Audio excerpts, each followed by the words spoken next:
Vamos a hablar ahora de la pandemia del coronavirus, porque en el mundo cada vez hay más estudios, más indicadores que llevan a pensar que luego de haber tenido coronavirus, de haber atravesado la enfermedad del COVID-19, persisten en muchos pacientes síntomas persistentes, otro tipo de síntomas asociados a esta enfermedad. En Uruguay hay cerca de 2.000 personas recuperadas que tienen el alta de COVID-19, pero sin embargo no hay un estudio sistematizado de qué ha pasado con estos recuperados o si tienen algún tipo de síntomas. Lo que se empieza a hablar cada vez más en el mundo científico y también en medios internacionales es de síntomas persistentes. Concretamente, el diario The New York Times hizo un informe días atrás en el que hablaba de un síntoma bien específico que tiene que ver con pérdida de memoria, nada menos que eso, y además incluye varios testimonios de pacientes que han pasado esto y que están teniendo las consecuencias justamente de la pérdida de memoria. Vamos a ver algunos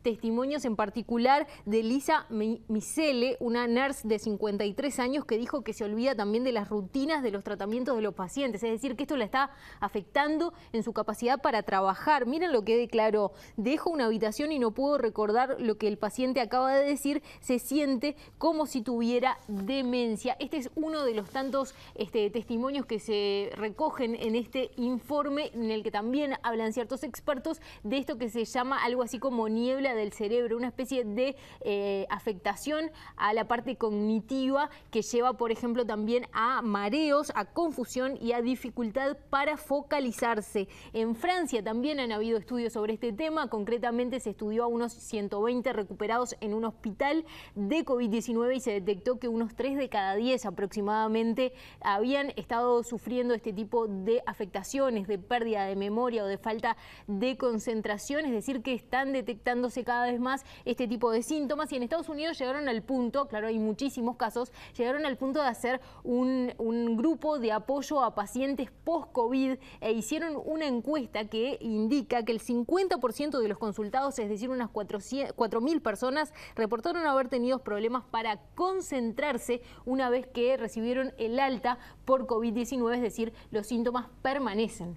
O sea que, claro, después de recuperarse del COVID, ¿puede ser que estos pacientes en realidad tengan otros síntomas que estén asociados a la enfermedad? Exactamente, cada vez se está estudiando más este tema y de hecho en las últimas horas esto estuvo abordándose por parte de la Cátedra de Enfermedades Infecciosas de nuestro país, que publicó un informe en sus redes sociales, concretamente en el que lo que hace es compilar toda la información científica que se está sistematizando en el mundo y habla de diferentes síntomas que son cada vez más frecuentes. Vamos a ver a continuación una primera placa en la que vemos síntomas que elegimos 10, son muchísimos los síntomas, no todos están directamente relacionados al COVID, pero que sí están llamando la atención. Fatiga, muy frecuente que tengan los pacientes post-COVID, mialgia y dolor corporal, dificultad en la concentración, ahogo o dificultad para respirar, incapacidad para realizar actividades. Podemos ir a la siguiente: alteración del sueño, mareos también está como parte de los síntomas persistentes, trastornos amnésicos,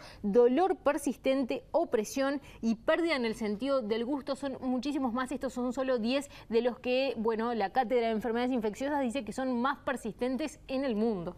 Vos decías, acá en Uruguay hay cerca de 2.000 personas que se han recuperado. ¿Qué datos sabemos sobre, bueno, cómo es la recuperación de estos pacientes que ya tuvieron el COVID-19? Y bueno, según estuve averiguando, Nicolás, sabemos muy poco sobre qué está pasando con los recuperados en nuestro país. Son 1.987 los contabilizados hasta la jornada de ayer por parte del sistema de emergencias, pero por consultas realizadas ni en el Ministerio de Salud Pública, ni en la comunidad científica, ni también educativa a nivel de Facultad de Medicina o de los prestadores de salud pública o prestadores privados, se está haciendo un seguimiento al menos sistematizado. Lo que sí hay cierta seguridad es que en Uruguay no ha habido reinfecciones, personas que se hayan contagiado 2 veces, porque dado que es un número bastante chico de infectados, se entiende entonces que si hubiera aparecido un caso por el estilo, que en realidad en el mundo son muy pocos, bueno, eso hubiera saltado. Pero también estuvimos consultando justamente por otro tipo de síntomas, bueno, lo que se nos dice es concretamente del Ministerio de Salud Pública que no se hacen controles y reportes a personas con secuelas o recaídas,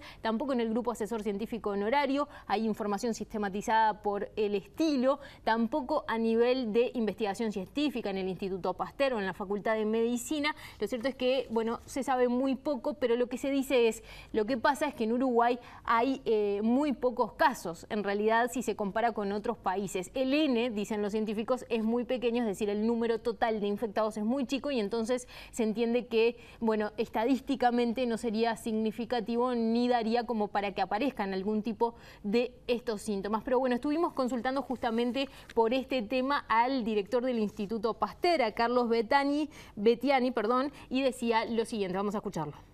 Los médicos, obviamente con 1987 pacientes es una casuística muy chica como para que nosotros aprendamos nosotros mismos acá en Uruguay. Pero sí los médicos están estudiando lo que pasa a nivel mundial. Ya aprendimos que más allá del efecto a nivel pulmonar, este es un virus que da toque cardiovascular, que da toque gastrointestinal. Ahora aprendimos que está dando un toque neurológico, pacientes que dicen sentirse como con una especie de demencia. Entonces yo creo que sí se va a hacer seguimiento de esos pacientes porque esos pacientes están yendo al médico y se los está siguiendo. El otro tema interesante es qué pasa en cuanto a la posibilidad de reinfección.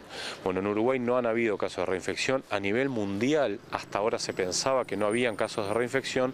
En el día de ayer salió una publicación internacional muy seria diciendo que hay muy poquitos casos donde se ha confirmado la reinfección. Es decir, que la reinfección puede darse, es excepcional, pero puede darse.